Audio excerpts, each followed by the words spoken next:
সন্মানীয় আজিৰ সভাৰ সভাপতি মহোদয়, উপস্থিত মোৰ মৰমৰ শিক্ষাগুৰু আৰু দাদা বা বন্ধু-বান্ধৱীসকল।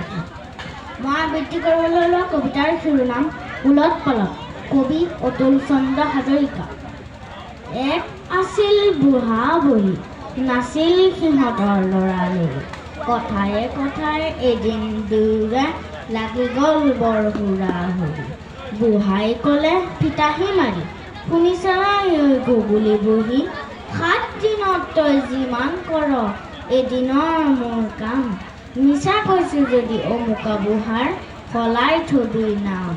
বুঢ়ী উঠিল ডাং খাই, উত্তৰ দিলে বুঢ়ালৈ চাই।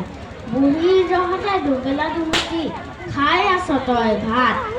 এদিন মাথোন নহ'লেই মই চলাই পেলাবি দাঁত। কাইলৈ বাৰু প্ৰমাণ চাম, শালখন লৈ ময়ে যাম। তয়ে হবি ঘৰৰ ঘনী, হাঁহ পাৰ বুজাবি। আছে মানে ঘৰৰ কাম, মনোযোগ দিবি।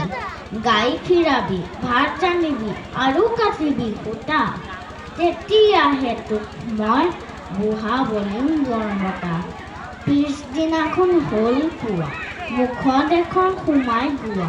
বুঢ়ী ওলাল পোন্দ মাৰি, কান্ধত নাঙল লৈ। বুঢ়া থাকিল সেইদিনা ঘৰৰ ঘনী হৈ। বুঢ়ী আহিল শালৰ পৰা, দুখে ভাগৰে আধা মৰা।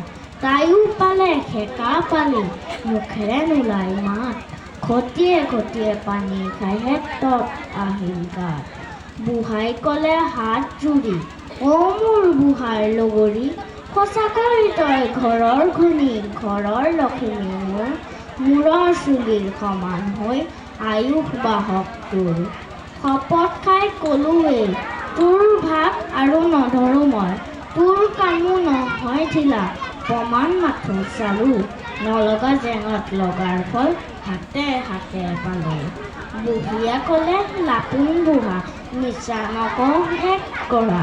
হাল বোৱা নহয় তিৰিৰ কাম, মতাৰ ৰন্ধা বঢ়া। বুজিলো দুয়োৰে দুখ, ভালদৰে আজিৰ পৰা। ধন্যবাদ।